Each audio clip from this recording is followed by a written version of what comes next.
thank you. Thank you, everybody. Thank you for the invitation to speak. And yeah, I'm really sorry I can't be there with you in person. It sounds like you're having a great event. So I'm going to talk today about AI. I love AI. I've been working in AI for over 25 years now, and there's not many people who can say that actually for such a young field. So I'm going to be talking about AI today, but I'm not going to be talking about all the fun, cool stories that everyone else talks about how great AI is. I'm going to talk about some of the things that we need to fix, some of the changes we need to make to how we approach AI projects if we want the field as a whole to be truly successful. So I'll start off just by sort of highlighting the fact that there are some big successes here, right? We're at a great time with AI. We've had some, if you look at the last decade, there have been some amazing things that have happened with AI. We've some of them in things like playing games like chess and Go, or winning TV quiz shows that may not seem super relevant, but other things like the AlphaFold from DeepMind, which I've highlighted on the right here, which is using machine learning to predict the structure of proteins. I mean, that could have quite profound effects on all of humanity, on how we understand biology and medicine and health. So there's some amazing things going on in AI, definitely. There's also a real quest to be better. So you only have to open your news feed, or certainly my news feed, every morning, and it's flooded with articles like this that say some company has used machine learning to create a solution which is 99% accurate at solving a problem. And this comes up a lot, this 99% accuracy. We hear it all the time. I've been in lots of meetings with customers where they say to me, hey, can you make it 99% accurate? And that's not a great question, actually. I'm going to come back and talk about that more later. But it's interesting, actually, what's happened in the last few years in a quest to be more and more accurate. Something rather interesting has happened with the machine learning models that are being used. So this is a chart here of the size of machine learning models, the average size of machine learning models. And this is measured in terms of the number of parameters in that model. So mostly this is talking about neural network models. And you can see back in the 1950s there, we started off with tiny little neural networks with 10, maybe 100 neurons in there. But now some of the recent models that are being produced have several trillion parameters in them, and that's what's enabling them to do some of these great things and become so good at some of the problems that we're setting for machine learning. But it does come with a downside, which is shown on the bottom left there, that a recent study has shown that just training a single one of those models can have the same carbon emissions as the lifetime emissions of 5 cars. So when we train one of these models, it's effectively the same as adding 5 cars to the planet, which is a lot, right? That's something that we we need to think a bit more about, because this is happening all over the world. Many people are developing these models, many people are training these models, and actually we can see on the next chart, and I just need to apologize because the x-axis is wrong there, but this is another exponential curve. So the amount of machine learning research that's being done is also growing exponentially. So this is just a measure of how many papers are published each month on the topic of machine learning. And many of these publications will have involved training machine learning models. And if we sort of multiply this number by the number on the previous chart, I mean, it's a big estimate with big error bars, but each month, the amount of machine learning that's done just to produce the sort of the research that gets published might be equivalent to adding thousands, maybe hundreds of thousands of vehicles to the planet in terms of carbon emissions. And that's, I mean, that might be an overestimate because not all models are that big. It also might be an underestimate because not everyone publishes their work and would even appear on this chart. However you slice it, this is a big problem, right? The environmental impact of machine learning is fast becoming something that we can't ignore. And both of these curves being exponential means that that problem is going to become very, very big, very quickly. So given all of that, I guess we have to ask the question, is it worth it? Is it worth it in terms of the performance that we're seeing? Are we solving problems better? And also, is it worth it in terms of the environmental impact? And in a lot of cases, it is. The examples that I showed on the first slide, that we're doing great things with machine learning, some of which will have a very, very positive impact on society and on our future. It's also the case, though, that there are lots of failures. And certainly outside of the big AI companies, we don't see a huge amount of adoption, successful adoption of machine learning across different industries. We do see lots of very narrow applications where a narrow machine learning system is used to solve a narrow and quite tightly defined, tightly constrained problem. But we don't see some of the big, it doesn't really match what we're hearing in the media about the big AI successes. But one of the points I want to make here, though, also is that it's not just about success or not success. In some cases, you can actually have something that's actively harmful. So it's not just a matter of not doing well, it can be a matter of actually doing badly. So some of the examples I've shown on this slide here, we've got examples of machine learning systems which exhibit bias, which exhibit, for example, gender bias in selecting men more than women in a recruitment exercise. We've got examples of machine learning systems effectively being racist by discriminating against people with different skin colors or facial features. We've got examples of machine learning systems losing huge amounts of money when they're put in control of financial transactions. And then and some of these examples are some of them are quite funny, right? The one at the bottom here, Tesla with their autonomous driving system went through a phase of misrecognizing Burger King signs as stop signs. So Teslas would slam their brakes on as they came past a Burger King, which, I mean, it's amusing. Burger King even made a viral marketing campaign out of that. But just to the right of that is the other extreme of that spectrum. When autonomous vehicles go wrong, it can kill people. When those machine learning systems inside autonomous vehicles misrecognize the things in front of them, it can have devastating consequences. So I guess I wanted to highlight the fact that in machine learning, it's not just a matter of do you succeed or not, it's a matter of if you fail, what does failure look like? How bad is that failure? Because that determines how much confidence we should have in machine learning systems.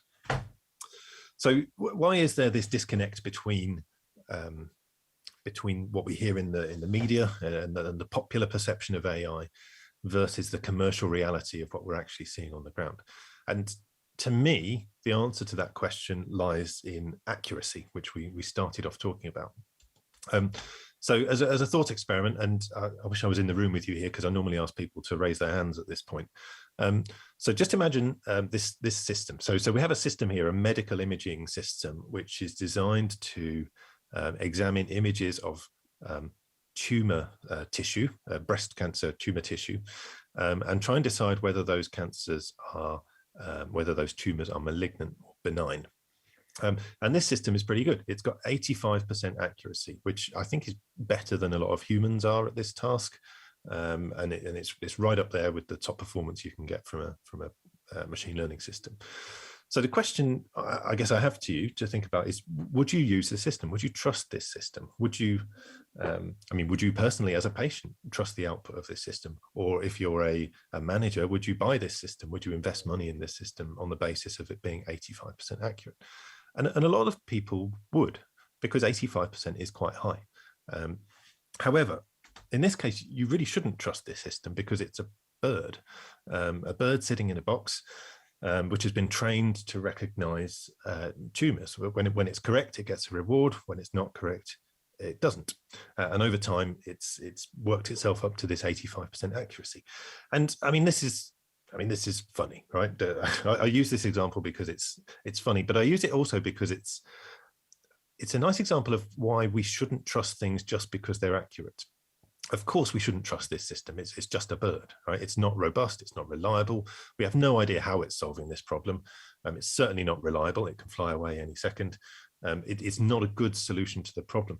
But over the last few years, the AI industry has become obsessed with with accuracy, and claims of 85% or 99% accuracy seem to be the basis of lots of people investing in different technologies or buying different solutions. I mean, just to put this a little bit more scientifically, here's a few more examples of that. So this blue image on the left has 0.01% of the pixels are red. So if you ask me to predict the color of a pixel, I will just say blue, blue, blue, blue, always blue. And I will be 99.9% correct. So it's not particularly hard in a lot of cases to be correct or to have these very high accuracy figures. So we need to think carefully about what we mean when people state that something is 99% accurate. In the middle here, I have a quick snapshot from a paper that was published a few months ago, which showed actually that some of the sort of core benchmark test sets that we use in machine learning are themselves incorrect.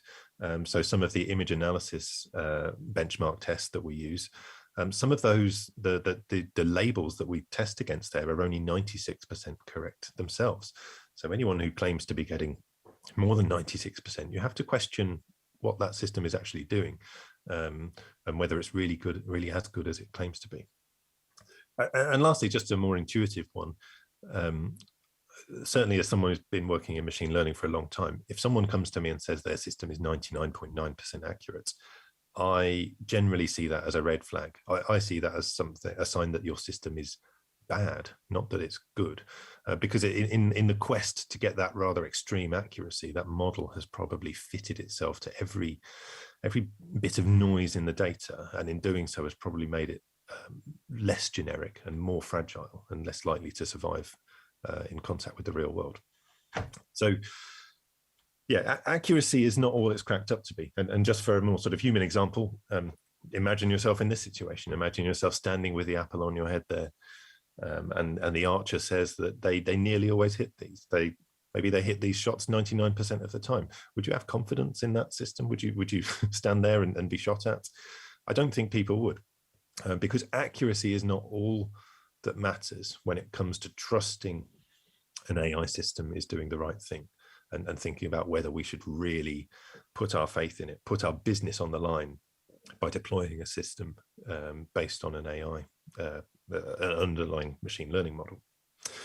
So if it's not just about that proven ability on a particular problem, what is it about?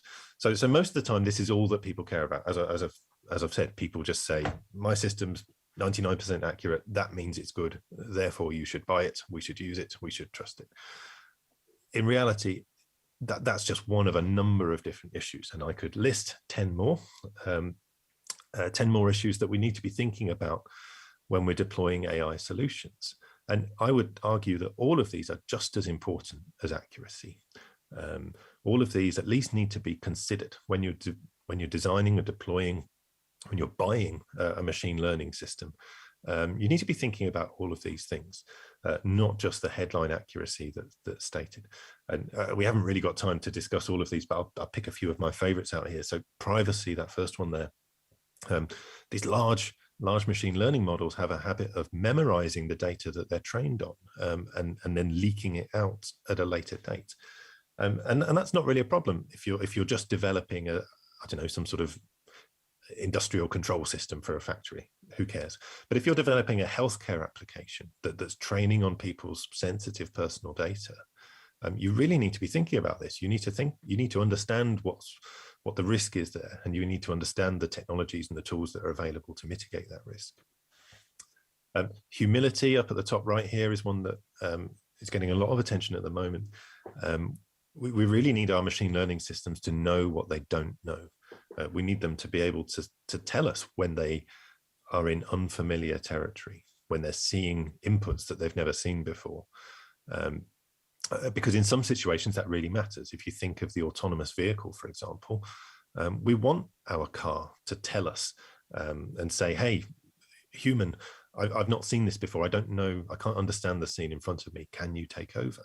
And we need that level of sort of introspection on the part of the machine learning model. We need it to know confidently what it does know and what it doesn't know. Because coupled with this other point down here about failing gracefully, a lot of machine learning systems don't fail well. I mean, deep down, these are just mathematical expressions. And it's very difficult to say what those look like outside of the bounds that they're trained on. Machine learning systems tend to fail quite spectacularly, whereas humans tend to fail relatively sensibly. If we do fail, we fail in a way that's you can understand why. Whereas sometimes a machine learning system might do something completely opposite to what we might imagine, not just fail a little bit, but fail a lot. So if there's one thing to remember from this talk, it's this slide, that these are the things you should be thinking about. This is why machine learning is more than just about accuracy. It's about all of these things to greater or lesser extent, depending on your use case. So what do we do? What do we need to do to sort of change course and do things differently? So firstly, obviously, I would say don't focus just on accuracy. Think about those other things that I just mentioned. In general, there are issues of people, tools, and processes here. The teams that create, the people that create machine learning systems need to be more diverse. As I said on the previous slide, there are lots of different factors to consider here, and you need people with that sort of expertise. So as well as the data scientists on your team who are developing the AI solutions, yeah, maybe you need some psychologists, some legal experts, some people who are skilled in ethics, some people who are looking at the sustainability angle and measuring and quantifying the lifetime risks and costs of those models. So people are really important here, and I think for a long time machine learning systems have been developed in isolation, really, by the geeks like me, who sat down and did the entire thing. But we really need now to look at a more holistic approach where there's different stakeholders in the business involved right the way through that. I'm not really going to talk about the middle section. I could do a whole talk about the different tools and approaches, but for most of the things on the previous slide, for most of those 11 things on the slide, there are tools and methods and approaches to mitigate those risks, and we need to start using them.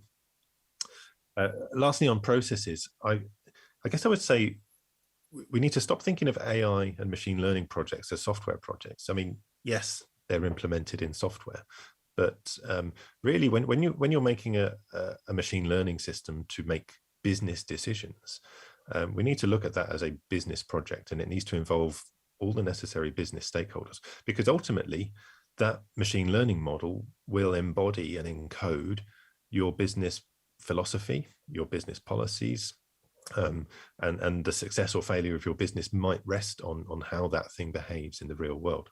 So this is not something to just be listed as a software requirement and have some developers just sprint through it as they're developing the thing. This is something that needs to involve all levels of the business, right the way from top to bottom. So I think I'm running out of time. I'll close quickly just with a few thoughts. I think there has been a bit of I think the last few years, probably this is normal for the point on the hype cycle that AI is. There's been a lot of focus on these big headline grabbing statements about success and accuracy in AI. But I think for commercial success, we really need to focus on a much broader picture.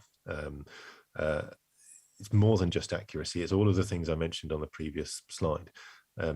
It's multifaceted, it's multidisciplinary, it's going to involve more diverse teams and more involvement from different people in the business to really sort of get the value out of AI, rather than it just only living in these very sort of narrow applications where it currently is now. And then lastly, I guess, just to sort of highlight, even if this is the correct technical solution, it doesn't mean it's the right ethical solution. So for example, the environmental cost might be too high. I mean, yes, I could spin up 1,000 CPUs on my favorite cloud service and train a massive machine learning model to predict which flavor of food my dog will want for breakfast in the morning. But just because I can do that, it doesn't mean I should do that, right?